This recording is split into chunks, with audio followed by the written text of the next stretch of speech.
Today we'll talk about how can you fix that problem you have on your OfferUp.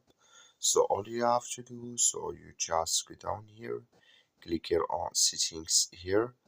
So sorry, I'm go back. So you click here on settings. When you just click on settings, it's going to take you to this list. Then all you have to do, just go down here. So you keep going down. Then it's going to show for you here apps.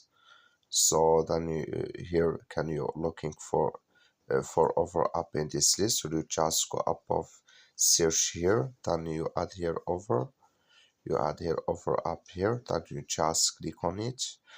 So then it's going to take you to next step here. Then all you have to do, just click here on force stop. Then you click here on OK.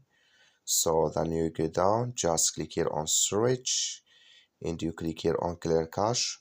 So when you just click here on clear cache, then all you have to do when you're down, just restart your phone, then start it again, then it's going to enable, so it's going to fix with you. That's all you have to do. Thank you for watching.